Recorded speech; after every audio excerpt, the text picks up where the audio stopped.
Music, dance, theater. It's time to take a seat on the aisle with Tom Alvarez. Hear from performers, producers, presenters, and creators who enrich our lives in the performing arts. Who's on stage? Here is Tom Alvarez to introduce you. Hello, and welcome to On the Aisle with me, Tom Alvarez. Guests on today's episode are Sharon Cruz, Board President of Epilogue Players, and Dwayne Mercier, Past President. Join me now as I go on the aisle for a chat with Sharon and Dwayne.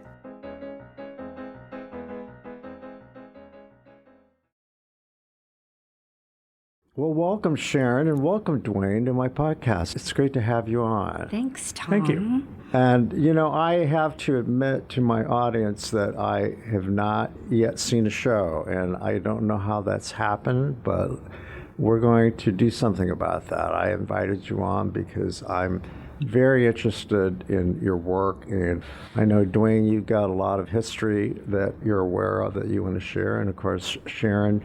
Well, let's get into it. You are the outgoing board president, correct, Dwayne? Correct. Mm-hmm. All right. And you, Sharon, are the incoming president. That's correct. When did your tenure begin? I was just elected at our last big members meeting in August.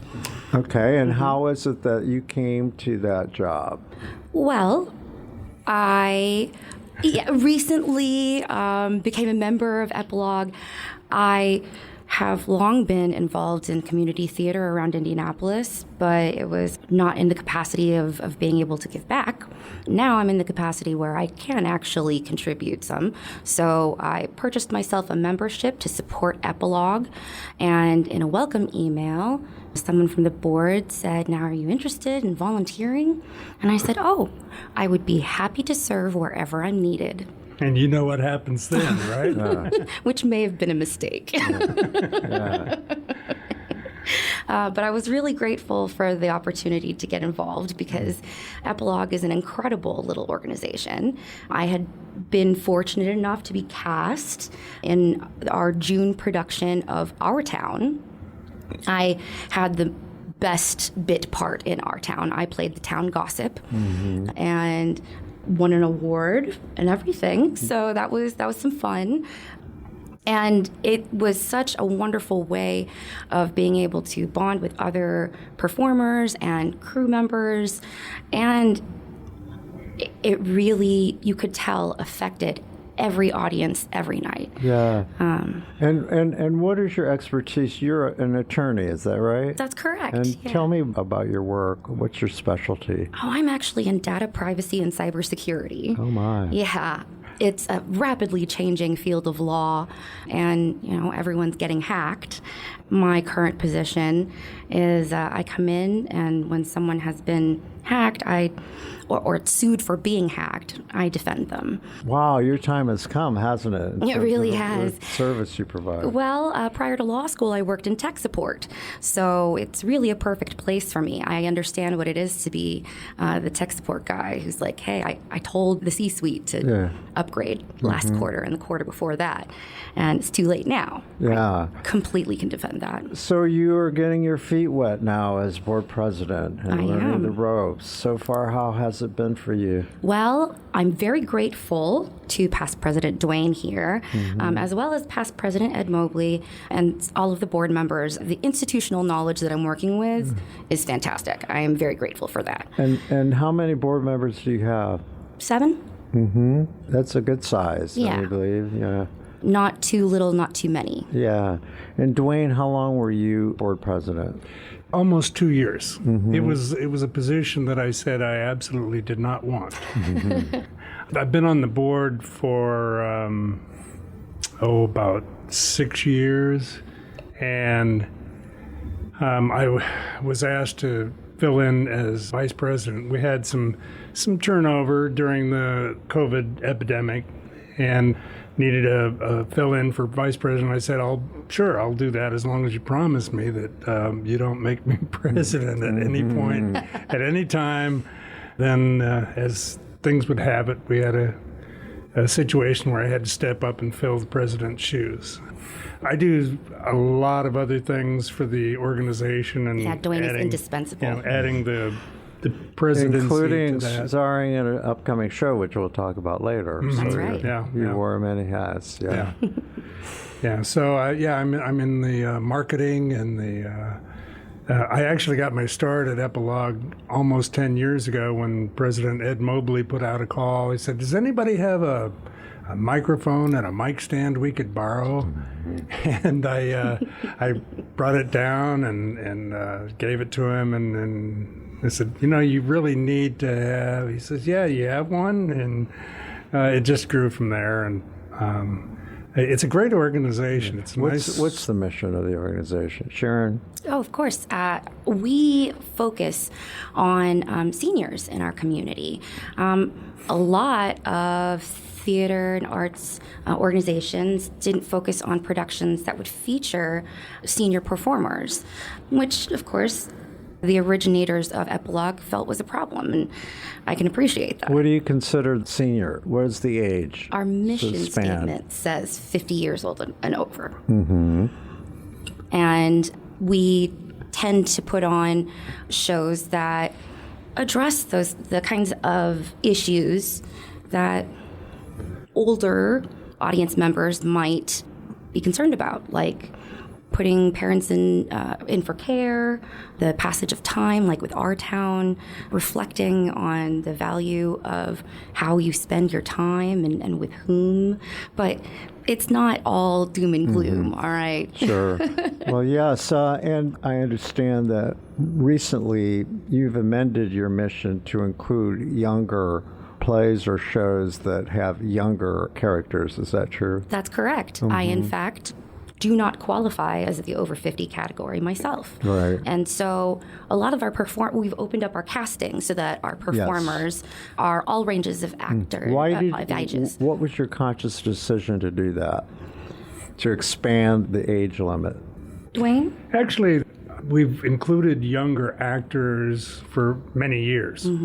It started out as 50. The originator said you had to be 50 years old to join, and they would not cast anyone under 50. But then gradually they said, we have a lot of roles here that need to be filled by younger actors. So younger actors were eligible to participate, but they couldn't join. Then the age limit dropped back down to 45, and then by the time we moved into the current facility in 84, the age was at 40. And then in 2015, we decided, we've got all these people who are participating. Let's let them join the organization. Because this is a membership organization. Correct. What does that mean? What is the membership? Well, it's a membership organization only in that we have membership dues that support us financially, but also the members are eligible to participate in our events like parties and pitch-ins, and they're eligible to vote on matters such as the board elections and the bylaws and amendments. So that's really what the membership is. But our casting is not limited just to our members. We have open casting. Okay. So it's a not-for-profit organization, correct? Yes. So how do you support yourself besides memberships? Ticket sales and the generosity of other donors. Okay, and do your donors, corporate donors and sponsors? We have a few grants. We've received grants from the Indianapolis Arts Council in the city. We have applications. We actually got a grant from Indiana Arts Commission to help us get through the COVID thing. And we've got some applications into various organizations. Are your shows sponsored by businesses or Not yet. that sort of thing? Yeah. We have a few advertisers that support us in our programs and stuff. yeah. Do you want to go in that direction to increase your budget and? I think we would be delighted at any interest from corporate sponsors, but it's not something that we have actively pursued yet. would be very happy to see that kind of support, particularly for this particular niche of our theater world. Well, from my own experiences, I have my own arts organizations, Magic Thread Cabaret, and we're supported. We have a not-for-profit entity, a fiscal sponsor, but so I know there's a lot of challenge connected with running an organization when you have to rely on yourselves and a few volunteers. Exactly, yeah. And so it's not a fully professional, would you agree, that in the sense of having staff people? That's correct. Do all those sorts of things. And that is what I am wrapping my arms around as the new president. But fortunately, past President Dwayne here hasn't abandoned me. As you can tell, he's indispensable. Do you look to widen that board by any chance?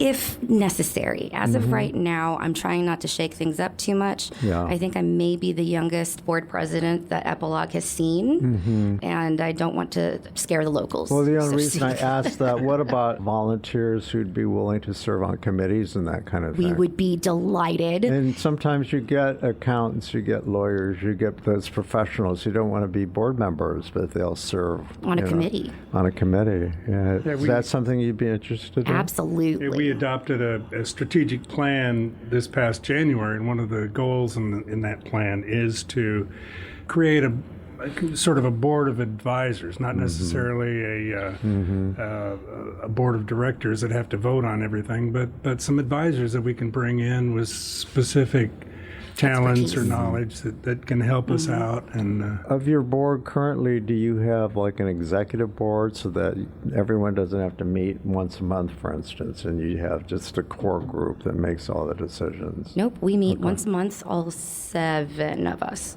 Yeah. Tell me about the space itself. Either of you. It's a beautiful little corner of Footlight Musicals building at 19th and Alabama. It's a very intimate venue, seats 50, and the stage is also very intimate. It makes the set building really, really cool. With our town, of course, our town's always staged as kind of a black box anyway. It was really fantastic the way we were able Dwayne was able to differentiate parts of our small set with lighting and with the talent of my castmates. Is it a proscenium? It's part of the Headback. Are you familiar with the Headback story? I am, yes. Yeah, Phil Headback donated the Footlight Musicals facility. Yeah, I mean, that's just an amazing story. He purchased the building that was the old Civic Theater, and then he bought the building next to it and then some lots, and then he just gave it to them. He donated it to Footlight Musicals. I didn't know that's where we got our name, Headback Theater. Headback Corner. Beautiful. He and his wife donated. I mean, it's just It's called, did I hear you say Headback Corner? Yeah. Okay. That's the kind of the nickname for that whole... I saw a production there. I didn't see any of your productions, but we talked about, I had seen an independent production, Zach and Zach Productions, of Hedwig and the Angry Inch. That I asked about the proscenium because it seemed to me the stage... Was it positioned in a corner of that space, or did I imagine that? Or was they did a thrust out from the main stage, and then they put some tables around that thrust. Got it. It's all coming back, but they really transported it into like a nightclub in Berlin, right? 60s, as I recall.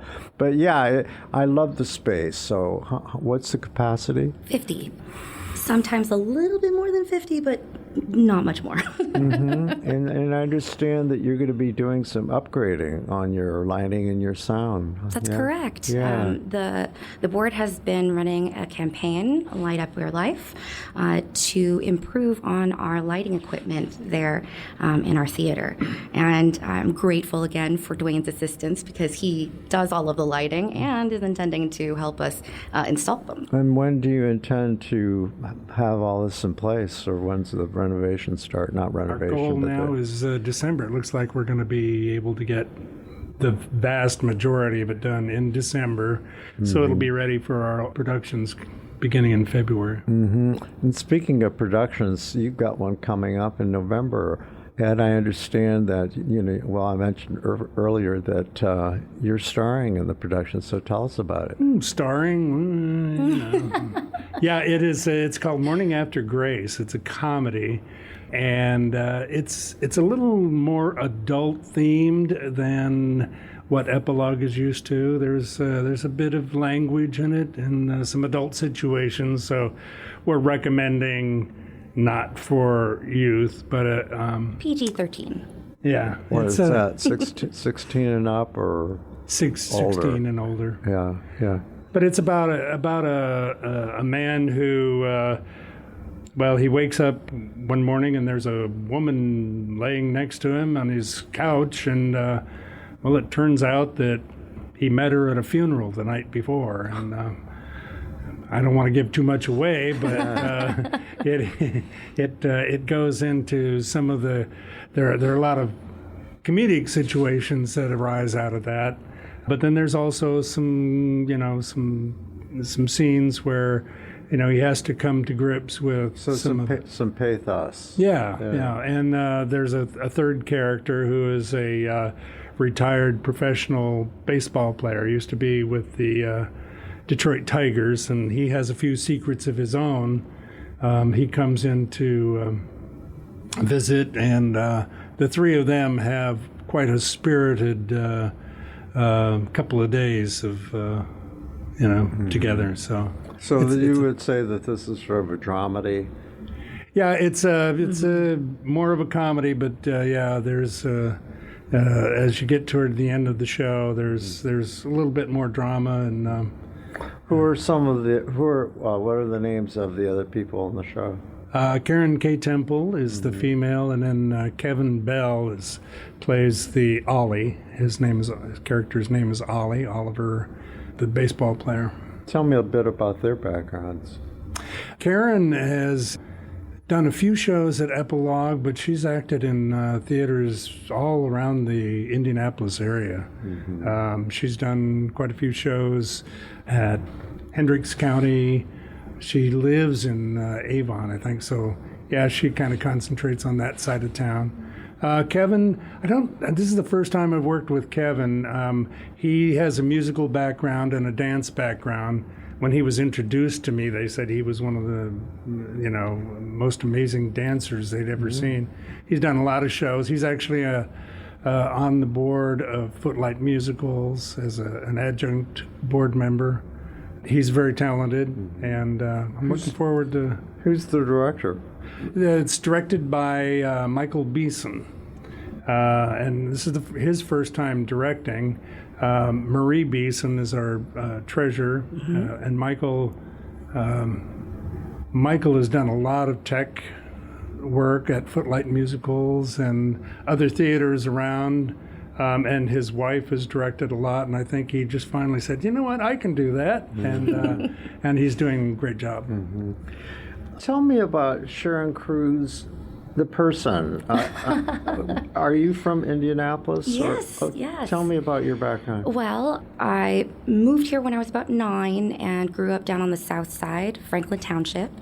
I graduated from Franklin Central, go Flashes, and I am an IU-PUI grad, now IU Indy, as well as an IU McKinney Law School grad, so I'm a double jag. I first got into community theater back in 2004 or 2005. I was freshly graduated from high school, still an undergrad, and desperately missing the drama the drama division of Franklin Central. And I was fortunate enough to stumble into Theater on the Square, which is now District Theater, right there on Mass Ave. And Theater on the Square became my second home. I was always too cowardly to actually go out for an audition, but I teched. I just wanted to be part of the stories telling, part of the magic. My favorite part about being backstage or being in the light booth is being able to see the reactions on the audience members' faces. Because when you're performing, you don't really get to break that fourth wall much. But I'm not on stage. I can look at the audience and see how much they're enjoying the story that we've worked so hard to put together. I did a lot of really great musicals there at Tots. My favorite, of course, was the Great American Trailer Park Musical. I was backstage spinning the Garstecki's trailer for both runs of that. And I also was backstage for Evil Dead the Musical. It involved, my hands were stained pink for days with the fake blood. So I did end up on stage for a couple of things. I had a couple of bit parts in Zootopia. I was very obviously the Gentile. And I ended up with like a non-speaking on-stage role in the one-woman show, Does This Show Make My Butt Look Fat? That's a new one on me. Oh, it was a hilarious show. I worked with Julian Skeep, who had played Mrs. Garstecki in the Trailer Park Musical. You know, it occurred to me that you must feel very fortunate that you seem not to have ever been pigeonholed. Obviously, with Asian background, you seem to have alluded to being stereotyped. Oh, correct? It's happened. Yes, absolutely. Oh, you have? Has it? Oh, yeah. And well, I mean, if I'm honest, my turn in Zootopia was not my favorite. I was hilarious, but I was also directed to have this really terrible pigeon accent. Oh, no. And it was, 2008, 2009? Now, it was funny for the comedy. Yeah. Right? But No, I didn't know how understand. to advocate for myself or how to say why I was uncomfortable. But something that has burned into my memory, Tots used to do, the Theater on the Square, used to do like a receiving line after the show. And so the cast would line up as the audience was exiting, and so they'd actually get to say, hey, thanks for coming. That show sold out so much that we extended twice. We had so many audience members, but only once did I have a young man who was Asian American, and he did not shake my hand nor look me in the eye. Oh, and my. I understood why. That had a sting. It was hard. Well, and the other bit part, of course, was because I played two parts. I was the Asian fiance, and then I also came out as a Latina nurse. I'm Filipino, so this is well, yes. I suppose par for the course. Yeah. But in both, I was directed to have a very strong, kind of caricatured accent, and that was hard. Well, you know, because of my Latino background, of course, I identify. And as a reviewer all the years I've had to write about this very subject. And it's really tough, but I think there's more awareness now on the part of, in the theater. Absolutely. And it didn't just happen with Black Lives Matter. It was happening in theater long before that, about being very sensitive to these issues. Oh, yeah. And, casting, there's a new, if I may, politically correct term for non-traditional casting is what they used to call it, but now they're calling it something else. I can't remember what it is, but it's just becoming more and more common to see people of color in roles Absolutely. that before they were always Caucasians and so on and so forth. And audiences are being trained to just accept what they're seeing on stage as it's become normalized. Thank it's goodness. no longer a quote distraction. How can I believe that a black person is playing this British character or whatever and so forth? I mean, it's really changed remarkably. I'm actually super grateful there's been for it. an Asian princess at Disney in Aladdin and so on and so forth. I once auditioned for Doubt. I think it's such a powerful and beautiful play, and I desperately wanted the chance to play one of the nuns. I think the Filipinos are almost all Catholic. We are predominantly Catholic, and the director just needed Irish nuns and could not see it, which broke my heart because I thought it would have been such an opportunity as a performer. So I was really disappointed about that. But I mean, that was years ago. Well, I don't think things are ever going to turn back to the way they were. But I do remember having to review something at Beef and Boards, and it was a musical, and there were Asian characters, and they had to bow and shuffle. And they got a lot of heat for that, and that finally forced them to look beyond. Well, the excuse was, well, you have to look at it in historical context. That's the way the audiences saw it when it was first produced. I can't remember the name of the musical. It's really well known.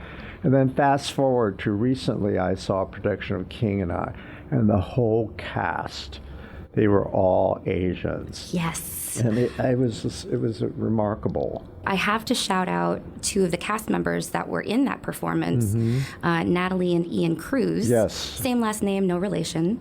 But Natalie and Ian, I've had the opportunity to work with them as well. Great. I was backstage at Theater on the Square for them. And they, I believe, are on the board and are founders for Fonseca Theater. Yes. We would be remiss to not shout them out and their mission of exactly what you're describing. Well, I happened to see Ian and Natalie the other evening because I was the world premiere of Dirty Laundry, an indie film, and he plays a Latino dad in the film. And so it wasn't that much of a stretch, really. Not at all. Same colonizer. Yeah. And Natalie played a role in a musical that I helped produce, so I'm familiar with both of them. And they've been great representatives of the Asian community in the theater community. They've helped break down a lot of barriers, I believe. They're trailblazers. 100%. I look up to them enormously. So, Dwayne, you have a long career in community theater, is that correct? I started in theater back just after electricity was invented, it seems like. I started in junior high school and I started in community theater in my hometown of Salem, Oregon. And then I had a 20-year career in the military and continued community theater at the various bases that I was stationed at. Had theater groups funded by the Morale Welfare Group. And so I continued that, and then when I retired from that, I retired here in Indianapolis, and yeah, I've been involved in theater.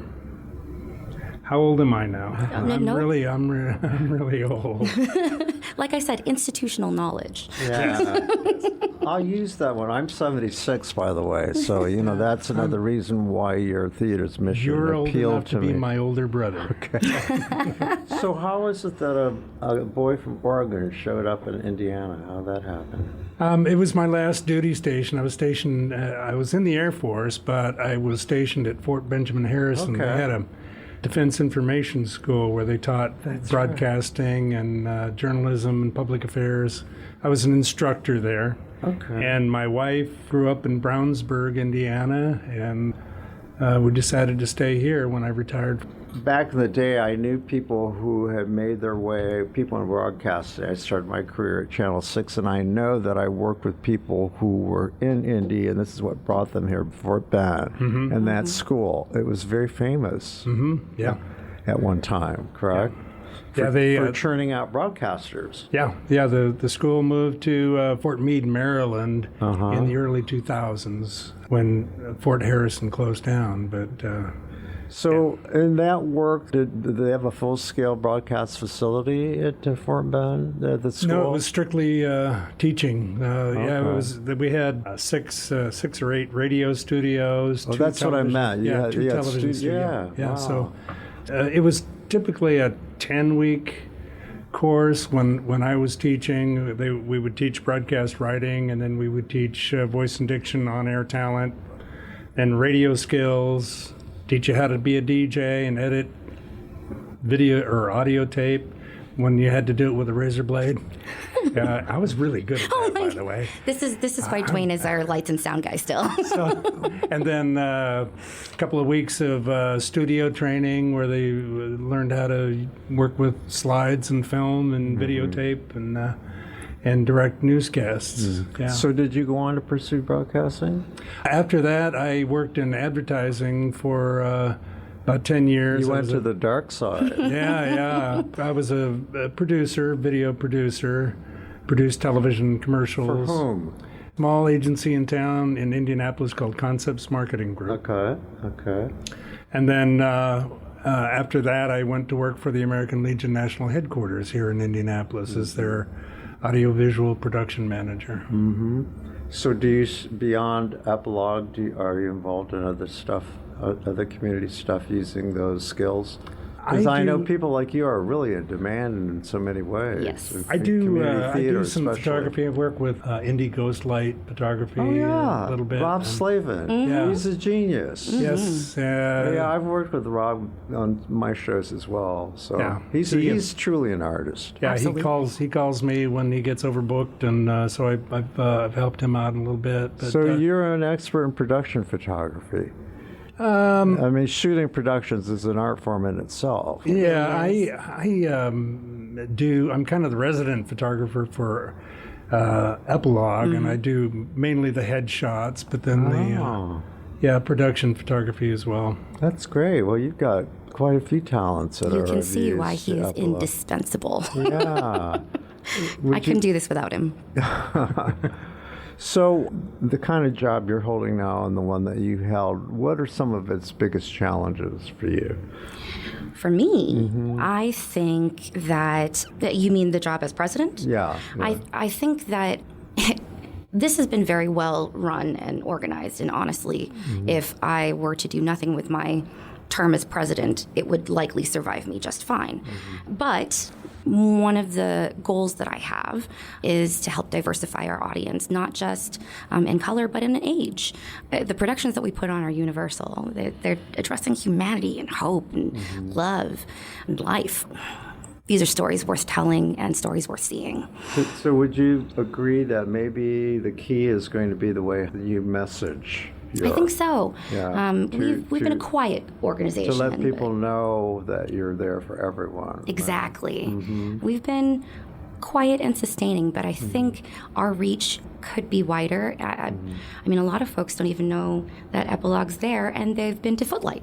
So it's something that Dwayne and I recognize. So it's time for you to stop hiding your light under a bushel, right? That's exactly it. And you no longer, you get tired of hearing, best kept secret, that sort of thing. Huh? But and I'm often amazed by this. So Epilogue has been around for 47 years now. 47 years. And we put on this next show will be our 170th show. And throughout the 10 years that I've been involved in the theater, and we have never actually run into a financial bind. Granted, our budgets aren't great, aren't the hugest, but we always have people that are going to contribute. But the thing that amazes me is that, when you go back and look at the history of this awesome organization and the people that have participated in as president or in the board, and sometimes the board didn't work out so well. There's been infighting like any organization. Volunteer organization. But how it survives and how it thrives is just amazing. And it's always had such a good reputation that as far as I know, and I've never heard, anything bad about it. For a while there, people said, well, you know what, Epilogue Players, they just specialize in, putting on plays for old people.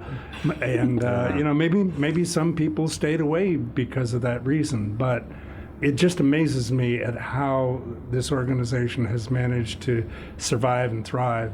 I learned in my years in not-for-profit and theater world that it's important that your mission be solid, and because you can always point to your mission when everything else is falling apart. Right.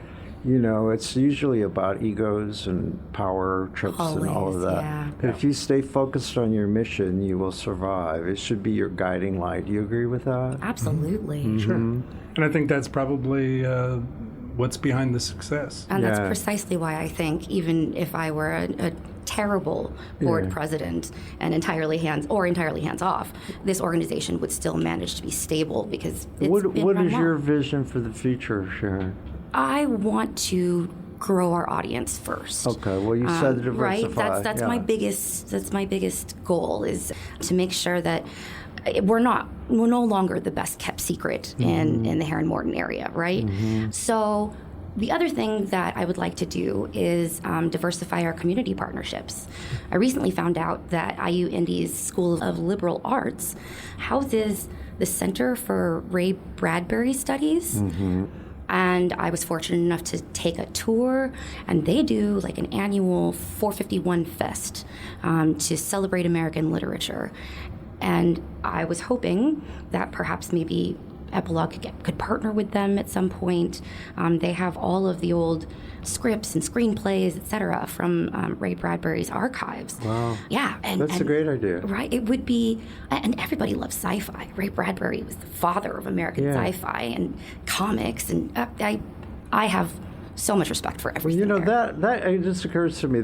We have so many organizations that are looking for partnerships, but you clearly have to think out of the box. I hate that, but for want of a better description. You know, another example is what the Vonnegut Library has been able to do with its partnerships, you know. And they're very, very creative about, you know, when you join forces that way, you develop new audiences and offer the public something unique that benefits them both in terms of traffic and support and all. Oh, exactly. Things. I'm still putting together a proposal. So that's a great idea. Yeah. I need to. So you would see on your part, you would see dramatizing some of that stuff on your stage. Sure, a presentation or even a radio play with any of those scripts. That would be so much fun. Mm-hmm. So. I have not presented a formalized proposal yet, but it is something that I'm eyeing because I think there's a lot of opportunity there, and I love sci-fi personally. Yeah. And so what do you think about that, Mr. Past President? Sounds great to me. So, I mean, it sounds, though, that it would be worthwhile to bring in some younger folks in terms of the leadership, too. Absolutely. Mm-hmm. I would love, not, of course, to ding on my current board. They're amazing. And like I said, institutional knowledge is also indispensable. Mm-hmm. But everyone's been doing this for so many years, and we could use some help. You know, though, that everybody struggles in all the performing arts in terms of developing new audiences. You know, our generation, we're making our way out eventually a bit, so those seats need to be filled. That's exactly it. You got to start thinking about that with children, as a matter of fact, at some point. But where you are, you're midpoint, and you've got this opportunity to capture a whole new audience that's just discovering theater. Would you agree with that? Absolutely. And I'm grateful that I think part of being stuck in our houses in the pandemic kind of really encouraged people to start coming back to live theater because it's such a communal experience that we were all missing. Even movie theaters, same thing. You can't get that communal reaction anywhere else. And with live theater, that feedback loop between the audience and the performers, that's so irreplaceable and not. You can't recreate that over Zoom. It's not the same. Well, I must say that you convey great enthusiasm and passion, which is what I think one needs to be in a position such as yours, in my experience. So I wish you well with your new position and with the future of Epilogue. And Dwayne, it sounds like you're going to be around as long as they'll have you, right? That's right. Yep. No, there is, as you said, there's nothing like institutional knowledge. Exactly. You know? And you've got such a great legacy there, and I can't wait to make up for what I've missed. And it sounds like, tell me about the rest of the season before we wrap this up. So we've got Morning After Grace in November, and then right. in February is Bus Stop, Willie Minge, the classic. Yeah. The next show is a two-person play called Visiting Mr. Green. Then our final show of the season will be the Cemetery Club. So it's a great season. Yeah, they all have kind of that theme. A lot of senior activity going on. But they're poignant and beautiful stories. Visiting Mr. Green, I saw that on Broadway. It's such a wonderful show. Oh, we're very excited. I can't wait to see that. Yeah. Wow, it's really a saleable season, I would say. You've got a lot I'd like there. to think so. Yeah. Well, I wish you the best of luck, and thanks for taking the time to join me today. Thank you so much. And we look forward to seeing you in the seats. Yes, we can't wait to see you out there. I'll be on the aisle, so look for me. Thank you so much for having us, Tom. You're welcome. Thanks, Tom. Our thanks go out to our media sponsor, Urban Times. Urban Times is a monthly news magazine which serves as the official neighborhood newsletter for 16 Indianapolis neighborhoods, offering news about development, arts and entertainment, and from the business community. Who will take center stage on the podcast next? Your seat on the aisle with Tom Alvarez awaits. Follow Tom on Facebook, Instagram, Twitter, and TikTok, and make sure to visit tomalvarez.studio. Watch Tom every other Thursday on Lifestyle Live on Wish TV, and make sure to listen every week here on the All Indiana Podcast Network.